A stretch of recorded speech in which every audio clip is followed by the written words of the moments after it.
Hi, and thank you for joining us. I'm Elizabeth Burden, an artist and your host for AZ Illustrated Arts. Tucson's annual rodeo celebration is in full swing this week, so we will take a closer look at one local artisan who is keeping a tradition of the Old West alive in his approach to making boots. Meet Robert C. Beverly and find out about his stage play, A Red and Rich Review, which uses humor to explore matters of the heart and soul. Invite you to see the world through the lens of photographer Peter Witkin, where there is a fragile balance between beauty and ugliness. And hear the blues as sung by a true Tucson original, musician Hank Topless. But first, a look at today's top stories. The Advanced Placement or AP classes and exams allow high school students to earn college credit. A new national report shows the number of Arizona students taking those tests is on the rise. According to the data, the number of Arizona high school graduates in 2012 who received a high enough AP test grade to get college credit was higher than the total number of Arizona students who actually took the exam a decade ago.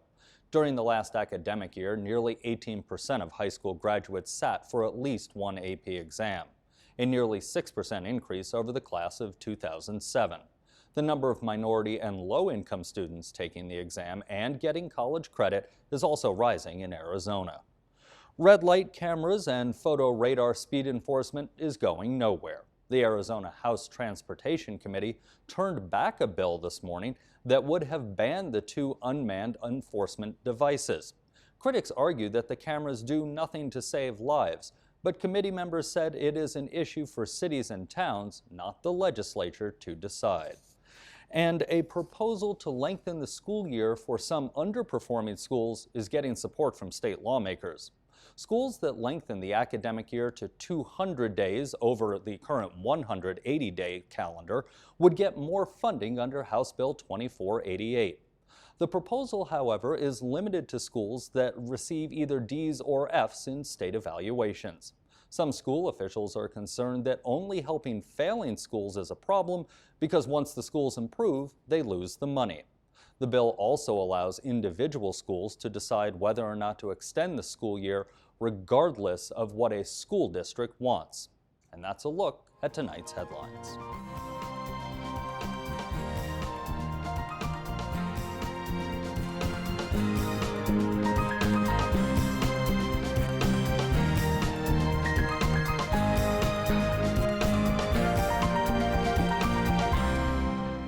Every February since 1925, Arizonans have been saddling up their horses and shining their boots for La Fiesta de los Vaqueros, a 9-day event that is highlighted by the Tucson Rodeo.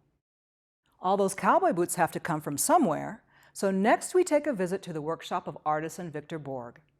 Even in 2013, Borg continues to make and repair cowboy boots in the same manner as the master craftsman of the Old West.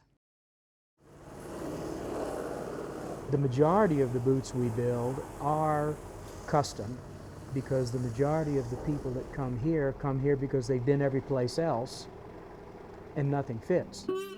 Let me trace your foot because there's something going on here. Are you ambidextrous or left-handed? Really? Boy, you've got a footprint like a left-handed person here. Go to a party or something and somebody introduces me as a boot maker and somebody will say, oh, I had a pair of boots one time and they killed me and I could never wear a boot, and I think to myself, gosh, that's terrible because some rat sold this guy a boot that didn't fit and now they've removed him from the society of people that are potential boot buyers. Stewart Boot Company's been in Tucson since 1955. It started in Leon, Mexico in 1940. And it was called Stuart Romero. Ronnie Stewart was the designer, and he had a Mexican partner named Adolfo Romero, who was the business brains.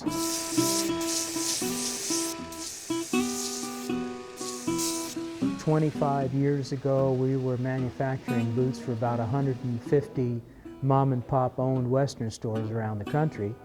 And we were making about 800 or 900 pairs a month. And then the chains got involved in the Western industry and they put all the little mom and pop stores out of business. So we're down now from 150 accounts to about 10.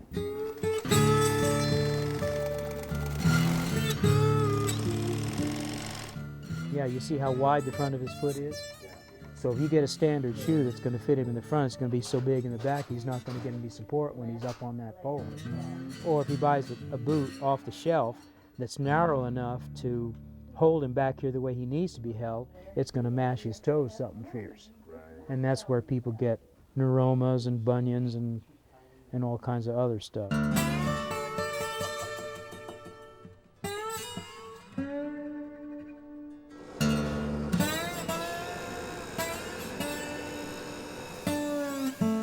When I make a boot for somebody and it needs a little bit of tweaking or something, I tweak it before they get out the door. I don't let somebody get out the door with a boot that they're going to have to suffer for the first 4 hours or 2 days or something. That's just not what keeps us in business.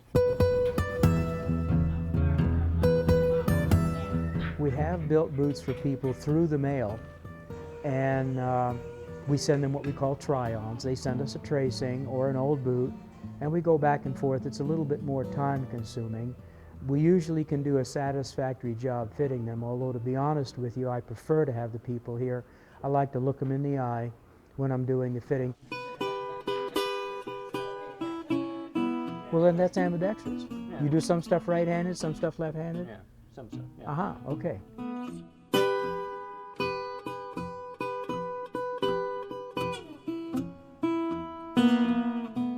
It takes a special kind of a person to do this kind of work. And we have a crew here that's been together for years and years and years.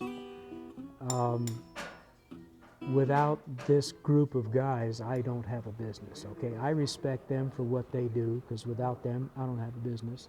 And they respect me for what I do, because without me, they don't get a paycheck. So it's a very nice arrangement.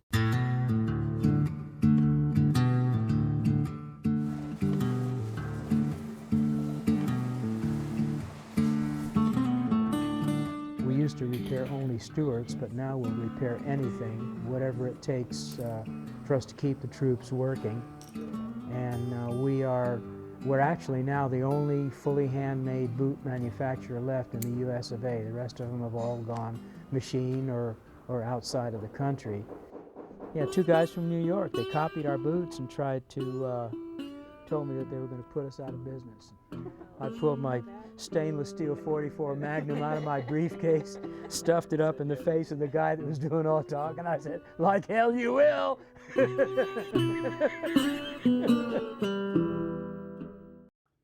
Robert C. Beverly usually prefers to be called an expressionist, as he enjoys telling stories in many different forms. His soon-to-debut second play, called A Red and Rich Review, explores how people often complicate their lives with bad choices, distractions, and what he calls nonsense.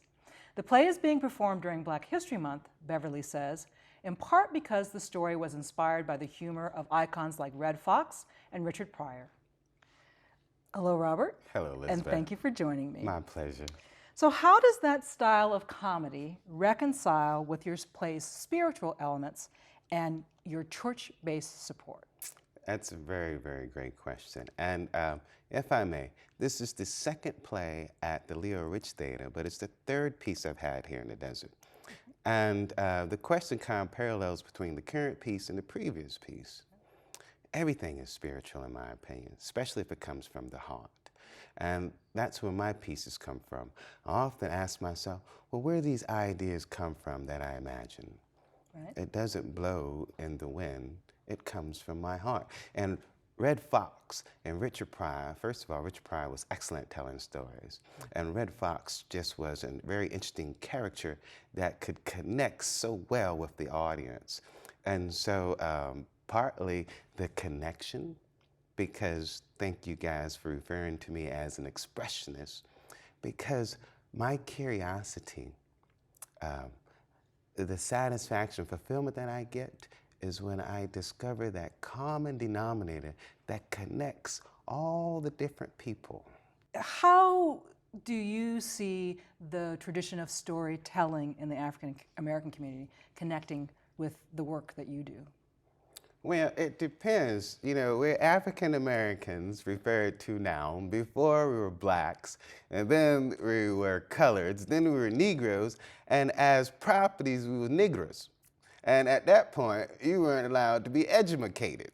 And so you really couldn't read. So history wasn't passed down by someone scribing information on paper. History was passed down through verbal communications, and it had to stick and be effective. And so if the individual could articulate or express themselves effectively, the information that they were trying to share sort of sunk in, it connected. So what information are you trying to share in this production? What's the scope of it, and how many artists are involved? It's an exciting evening of entertainment because there's poetry, there's music, and then there's this creative theater. And there's 2 acts in the play. The first act consists of more of a masculine appeal. So it mainly consists of male characters. There's Red, Rich, and then there's 3 other characters that come by. And the second act has more of a feminine appeal to it. So it has Mom Mabel. I really couldn't think of another interesting comedian, female. So Mom's Mabel, and then the other main character, her name is Beulah. That's the name of my pretty mama. So, you know, and then 3 other characters come by. And so they mirror each other. The motif mainly, again, is we all need something in our heart. It's about a community of all different kind of folks. So those different characters that come by, all unique individuals, but it's a community. You talked about a community of different folks, and my understanding is that there may have been a youth component of this. So what role did Prince Chapel's youth department play in shaping this production? It's our future. Okay. Now, I'm not an artist, but that term starving artist does apply. Yeah. But sister in the church of mine said, Robert, you could write. You know, you have some talents that could be used effectively to raise some resources for my future. I see those folks, and I remember myself in that same situation, you know, on the youth choir and the YPD. And then it exposes them. I'm not hip with the term taking folks out the ghetto. First of all, we'll have a ghetto in the desert. But simply, let's say if I was in a cul-de-sac in the suburb and I took a vacation, I got to see something different, and so my perspective opened up. And is that what you see happening with the youth as a part of this? Exactly. These resources will allow the individuals to be exposed to several different venues that they may not have had the opportunity before. Therefore, their perspectives start to widen. Tell me about the music in this show. The music is a jazzy groove. Prince Chapel AME is a church, but I'm not a pious person. I'm inviting the entire community. And so no matter who you are out there, I know you're going to be entertained and touched by somehow. It's a jazzy, spiritual, cool groove. The musicians perform in Prince Chapel, and they're wonderful.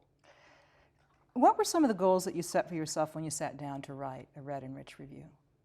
Make it funky, entertaining, because I'm inviting people and I need to sell 500 tickets, and when they come, I want them to leave saying, woo-wee, that was really, really good. Well, you mentioned earlier, too, a little bit about storytelling. Do you see yourself as a griot, a storyteller, passing down of legacy, history, looking back and looking forward?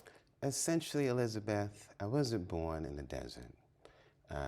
I relocated to the desert, and I saw the mountains for the first time, and the population is a little different than the one I originally was born with, and so I get to create so that I don't feel lonely, so that I don't think I'm more different than anybody else, and it's a connection, so it helps me to make sure I stay connected with individuals, whether it's through telling a story, singing a song, a sculpture, just allowing myself to create, feel comfortable, and still feel connected. Right. Well, Robert, thank you for joining me. My pleasure. Thank you for having me. You're welcome.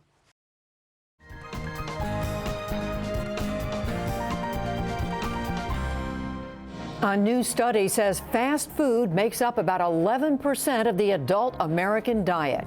Less than before, but not by much. We sort through what all this means for America's obesity problem in children and adults. Then we look at health care for the poor, as Florida's Republican governor is the latest to embrace the Obama administration's program to expand Medicaid. Margaret Warner gets an update on the Syrian civil war as attacks on Damascus escalate and the deadliest car bomb to date rocks the Capitol. Our week-long focus on guns after Newtown continues with two reports. First, the state of play in Florida, which has some of the least restrictive gun laws in the U.S. Hari Srinivasan brings together high school students from across the country to talk about guns and violence. And as Oscar night nears, Tony Scott, movie critic for the New York Times, gives us his take on the latest buzz about wild cards and frontrunners. That's all ahead on tonight's NewsHour. Miami real estate developers endured a terrible crash, but are building again. We're standing right in the epicenter of the great Florida condo crash. And 7 years later, overall in downtown Miami right now, there's about 7,000 units planned and about 19 towers. I'm Steve Inskeep. How foreign funding is fueling a Miami real estate boom on the next morning edition from NPR News. Even things deemed as beautiful can take on an aspect of the grotesque if seen in a certain light. And some would say that the grotesque can have a charm all its own. Internationally known photographer Joel Peter Witkin creates images that challenge his viewers, and he often depicts the outer limits of what many may consider to be normal. We'll take a closer look at the work of Joel Peter Witkin next, with a warning to our viewers that his photographs contain some disturbing images. Here is Luis Carrion with the story. From Russia originally? Russia? Yes. I've had 2 shows in Moscow. I'm from Moscow. Yeah, one at the Museum of Photography. The photography of Joel Peter Witkin has been described as challenging. It's filled with images of severed limbs, physical deformities, corpses, and people that occupy the outer edges of mainstream society. The resulting photographs are simultaneously hauntingly beautiful and grotesque. I think a lot of people think of myself as some sort of a crazy monster. I don't know. And that's not the case at all. Witkin is known for his painstakingly constructed photographs that are dense with literary, art historical, and religious references that pose moral challenges to the viewer. He says his art is an expression of his own personal experiences that hopefully will resonate with the viewer. If I had a knife at my throat, I would say that my vision in life is something that I choose. And what I want to do is that redemptive potential is very, very important. I've always thought of myself as a kind of a dramatist. If I was a writer, I would write about tough things, tragedies, and then basically that's what my visual work is about. It's about splendor and misery. Every photograph I make, the impetus of it is because I see a person or have an idea that comes to me, or I read something and that creates an idea. I want to see it visualized as a photograph. Witkin's visualization of photographs has evolved over time. His images reveal the shifting interests in his life and an exploration of modern social issues and humor. However, his early work, informed by his childhood and the religious conflict that led to a broken home, is what initially got him noticed. I had this association with people who are and were damaged, and I saw no problem there. They were just different in their own wonderful way, and so that may be a kind of a clue into the religious break, the difference of faith maybe, and the attitude of life. Then you have the difference between otherness, physically otherness. This one I love. This is displaying a new thing that he's doing, which is sort of collaging in elements that Fish had there's actually cut out. Terry Etherton is owner of Etherton Gallery in Tucson. He's considered one of the top photography dealers in the U.S. Joel Peter Witkin, we've shown probably 10 times over the past 20 years. His gallery is currently presenting Witkin's work as part of a group exhibition titled Surface Tension. He says this collection of Witkin's images allows the viewer to get a sense of the evolution of this artist. You could do a Witkin show in any number of ways and make a case for this or that. This show, I think at least what we're sort of showing is how his work has moved from the early work, which was a lot edgier and a lot sort of darker and more controversial, into work that is much more sort of allegorical and metaphorical and beautiful, just flat out beautiful, into some of the new pieces, which are not only beautiful, but he's adding text to them which clearly show Joel's wicked sense of humor, which is I've found apparent in most of his work. Nice to meet you. Very interesting. Interesting. I don't make the work to be interesting. Really? What do you make it for? I make it to be profound. Etherton says many people are surprised when they meet the man that created these images. Okay. Thank you very much. My pleasure. He says Witkin's humor, his faith, and his humanism are all characteristics that are not always apparent in these photos, but they can be seen if the viewer takes the time to examine them closely. And some people think he should be demonized because he's doing all this awful stuff, and it's anti-Catholic, and it's anti-human, and it's sexist, and it's whatever but you bring to it what you want to. You see what you want to see.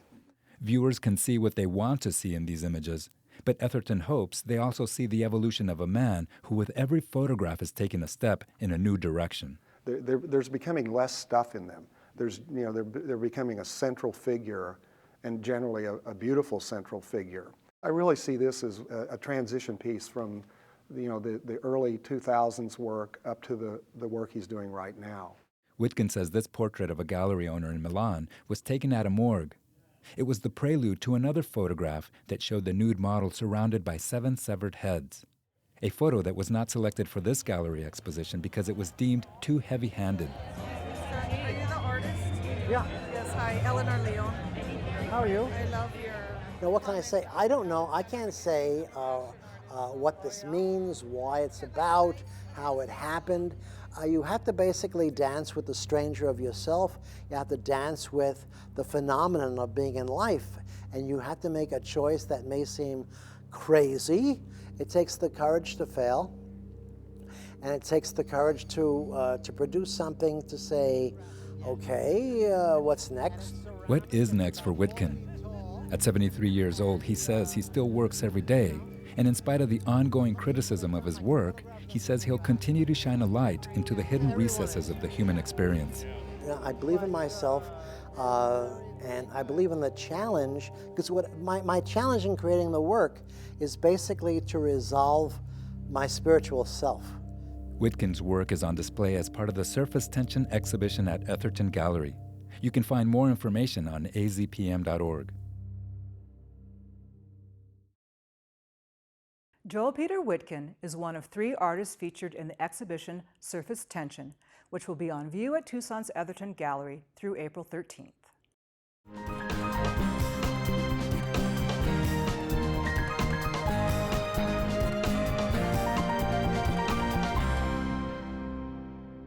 And now, in keeping with the Tucson rodeo spirit, here is some music from a singer-songwriter who calls Tucson his home.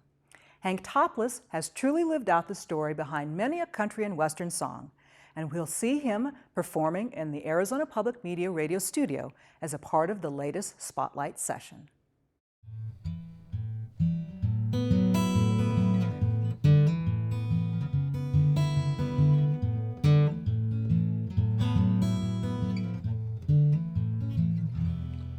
Today it up and rained, oh what a happy time. Clouds covered up the sun, yeah what a happy time. It took me back to good old 1969. Today it up and rained, clouds covered up the sun. All my blues were gone, yeah, what a happy time.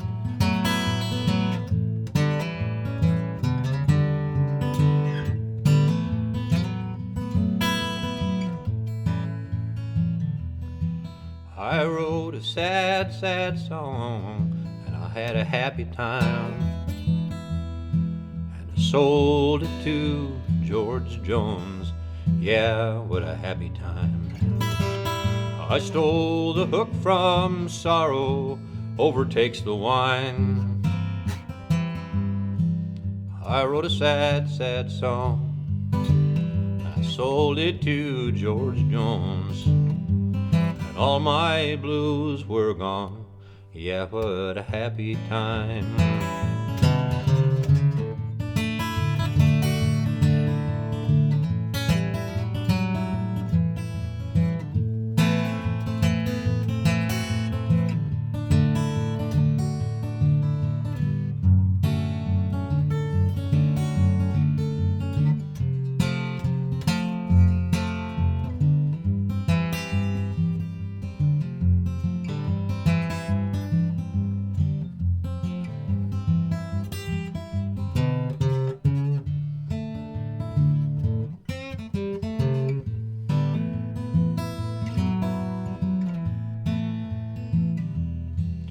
I spent my day alone and I had a happy time. I called Hank Williams on the phone. Yeah, what a happy time. And he had Waylon Jennings on the other line. I spent my day alone. I called Hank Williams on the phone. And all my blues were gone. Yeah, what a happy time.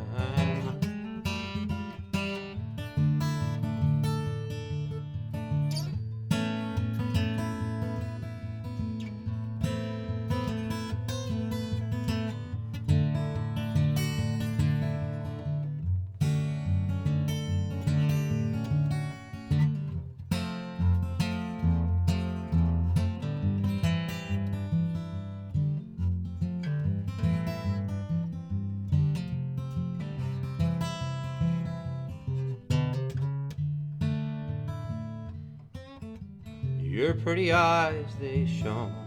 Ah, what a happy time. And they got down in my bones. What a happy time. And in some stupid bar room on the borderline, your pretty eyes, they shone. And they got down in my bones. And all my blues were gone. Yeah, what a happy time. What a happy time. Don't you know what's a happy time?